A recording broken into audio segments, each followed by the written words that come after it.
Great. Welcome back. This is part 2 of 2 parts in preparation for our propensity score section that we'll do later this week. So what I want to talk about today is what a propensity score is and how to calculate by hand a propensity score. And I'm also going to introduce an idea that's related to propensity scores called the inverse probability of treatment weighting, or IPT weighting. So let's recall from the previous lecture this idea that when we're conducting observational research, which is most of what we do in epidemiology, but we're interested in making causal inference, one useful tool, a cognitive tool, a conceptual tool that we can use is to imagine what would be the idealized clinical trial. What's the target trial that we're trying to emulate with our observational data?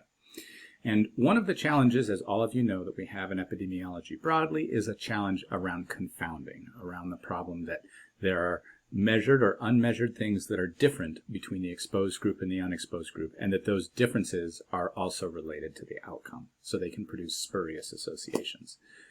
That is the one thing that randomized controlled trials do a really good job at. RCTs are actually not great at everything, but one thing they do a really good job at is balancing, at least at baseline, all of the measured and unmeasured confounders or covariates that might be important, so that the group that is treated and the group that is untreated is equal. This is the magic sauce of an RCT. So what that means is when we randomly assign, imagine flipping a coin, when we flip a coin to decide whether you'll be in the placebo or the treatment group, what we are doing is producing a random treatment assignment mechanism. So I want to use this idea of the treatment assignment mechanism as an extension into observational research, because the fact that the treatment assignment mechanism in an RCT gives everybody an equal 50-50 chance of being in either arm is really important. So in observational research, we know that, as I said before, the problem is that exposure outcome associations are confounded in most situations. And what that means is the exposed versus the unexposed, they're not exchangeable with one another. It's not like they were just given a 50-50 chance of being in one group or another. In fact, they're actually quite different from one another. Thinking about the example that we started developing in the last lecture with WIC and obesity, if we thought a confounder like family structure, whether you have a single parent household or a dual parent household, family structure may be associated with whether a child is eligible or receives WIC or not. And family structure might also be associated with other behaviors and experiences that result in adolescent obesity. In other words, if we look at this DAG, or this directed acyclic graph, this triangle on the right, what we see is a situation where this variable family structure is predictive of whether a particular kid actually got WIC or not. It tells us something about that. And it's also predictive of whether that kid goes on to have obesity. In other words, when we estimate the unadjusted association between the exposure A, WIC, and the outcome Y, obesity, we could get a spurious or incorrect or biased answer because of the role of family structure in this particular example. So our goal in much of epidemiology is to think about how we can break that dependence, how we can adjust or somehow produce an estimate that's less biased. So our goal is to make the treatment or the exposure independent of the covariates or confounders. In other words, we would like the arrow that goes from L to A to be gone. If there was no arrow going from L to A, then we would no longer have confounding. Now notice this is a little different way than we might talk about in regression typically, where we think of adjustment as dealing with both of the arrows perhaps at once.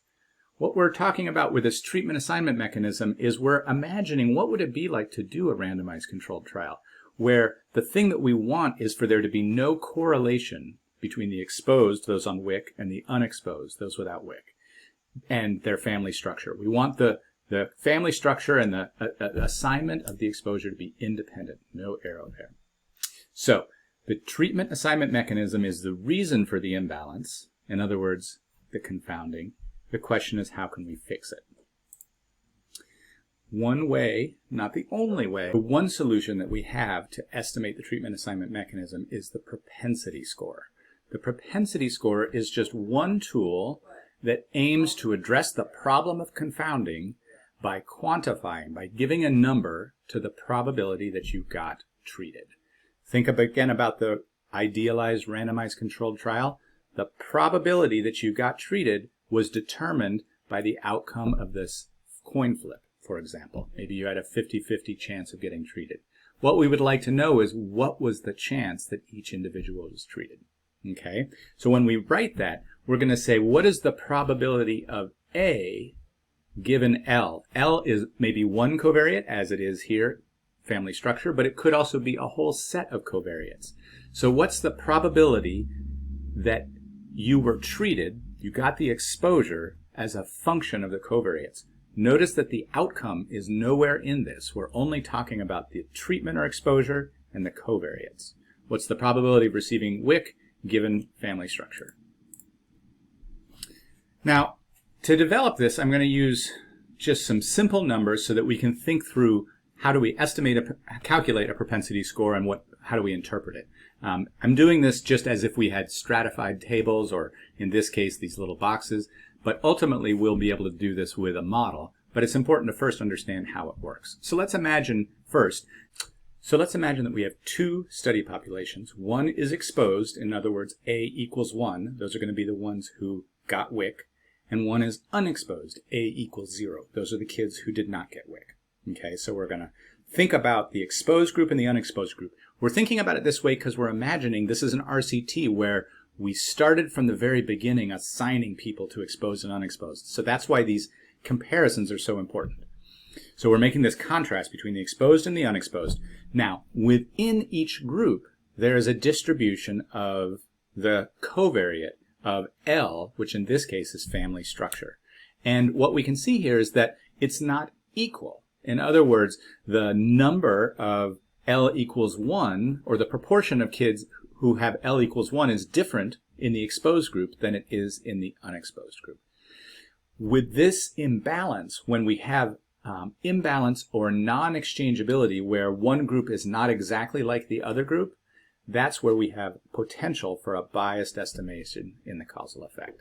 So variable L is unbalanced. Another way of saying it is that exposure, A, or WIC, is dependent on, it is not independent of, covariates L.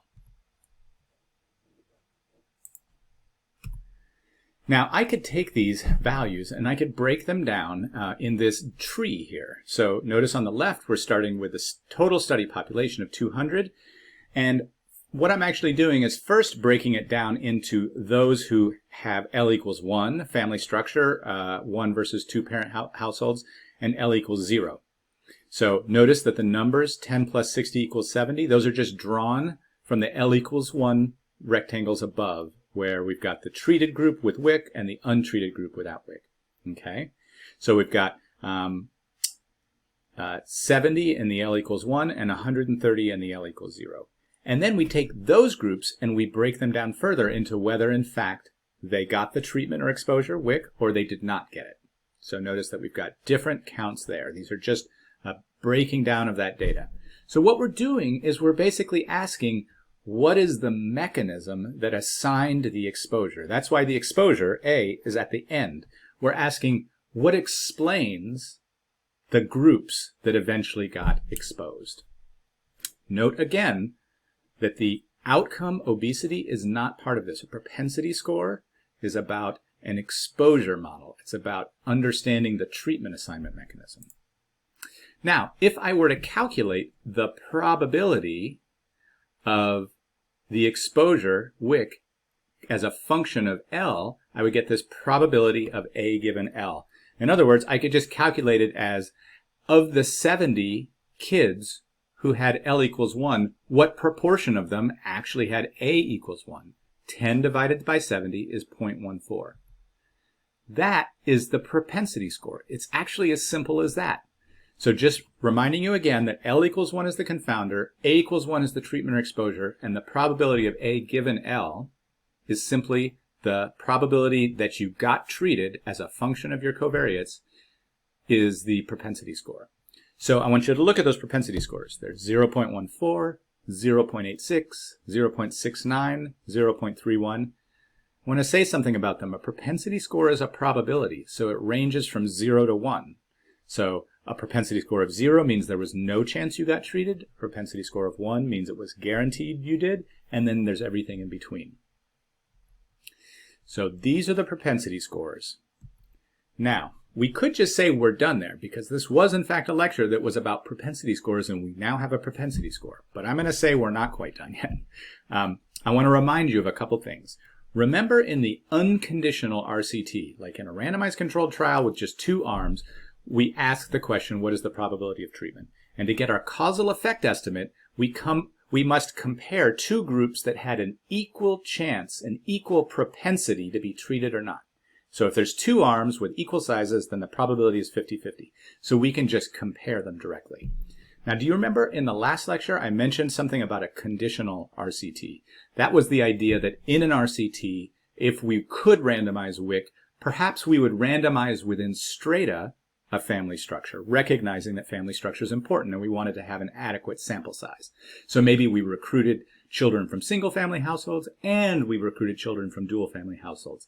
And the key thing is that we randomize separately within each strata. When we do that, we can still come up with a valid causal estimate. But the key thing is that we have to compare exposed versus unexposed conditioning on the strata or within the strata so that we have an equal probability of treatment. All right, that conditional RCT is our link to the propensity score. We're asking ourselves, what is the probability of treatment, or in this case of exposure, because we didn't assign treatment of WIC, we actually are measuring exposure. What is the probability? The propensity score is a quantification of that probability that an individual received the treatment that they have as a function of their covariates. The causal effect estimates comes when we could take several individuals that have the same propensity score, but one was treated and one was not. When they have the same propensity score and one was treated and one was not, we would like to imagine that we have something approaching a randomized clinical trial. I'm going to tell you that that is often very challenging in practice. We'll talk about that more, but conceptually that's the idea. Now, sometimes we even go a step further and we take these propensity scores and we calculate something called the inverse probability of treatment weighting. You may have heard this as IPTW. You might have also heard it as a marginal structural model. This is basically just weighting individuals by the inverse of the probability of receiving their treatment. In other words, 1 divided by the propensity score. And we're doing this to basically produce a pseudo population, an estimated population, where there's no longer a correlation between the confounder variable, family structure, and the exposure WIC. If any of you have any experience working with complex sample designs, like PRAMs, for example, this is actually probably a familiar idea, that we take sometimes stratified samples and that we weight by the inverse of the probability of selection. So this is not unfamiliar in that way. Okay, so I've talked about the propensity score, but I just now also introduced the inverse probability of treatment weight. And what I want you to notice about the inverse probability of treatment weight is that we're just doing 1 divided by the propensity score. And that gives us a number. So in this case, in the first case where L equals 1 and A equals 1, the propensity score, the probability of individuals who have that pattern being treated is 0.14 or 14%. And their weight is going to be 7.14, 1 divided by 0.14. So you can see that individuals have different weights. What we're doing is we're upweighting or downweighting individuals so that we can break the dependence, the link between the covariate, the confounder variable, and the exposure.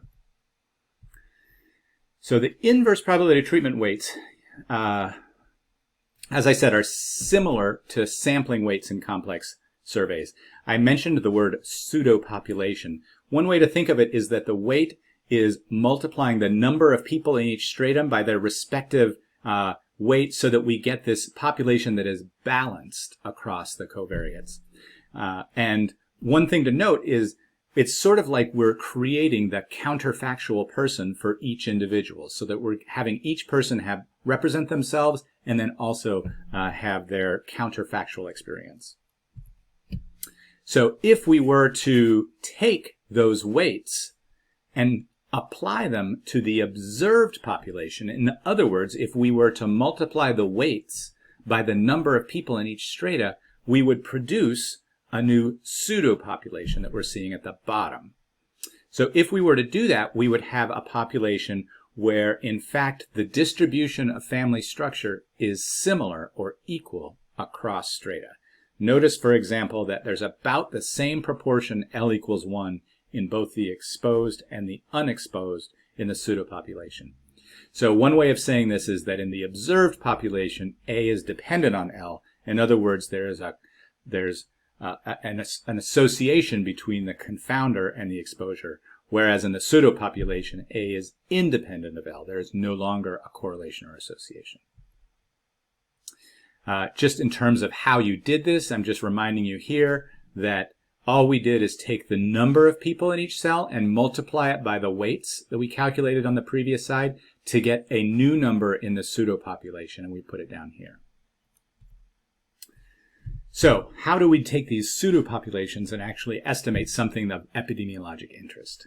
Well, the weighted population is now balanced or exchangeable across exposure groups. In other words, if we correctly and accurately measured all of the covariates, all the important confounders, then we have correctly estimated the propensity, and we can create these weights so that the exposed and the unexposed are counterfactuals of one another. One represents the experience of the other, and the only thing that's different between them is the treatment, the exposure itself.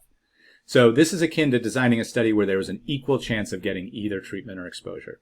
Once we have that, all we do is simply compare in our pseudopopulation what is the risk of obesity among kids who had WIC and what is the risk of obesity among kids who didn't have WIC. And that would be our causal effect estimate. Now I have this big red caveat down here because, as you might imagine, things almost never work out that smoothly. And the big important caveat is that propensity score and IPT weighting works under many assumptions, including that there are no unmeasured predictors of treatment or confounders.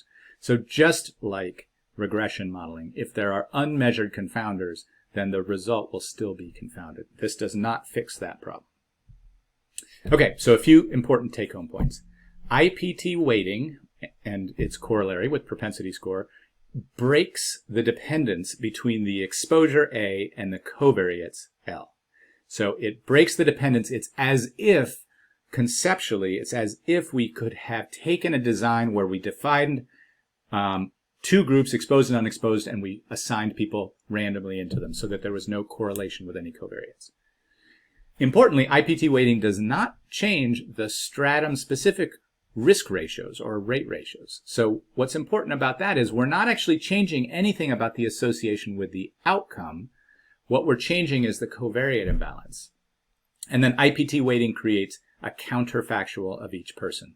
How many people are in the pseudopopulation? About twice the number of people in the observed population.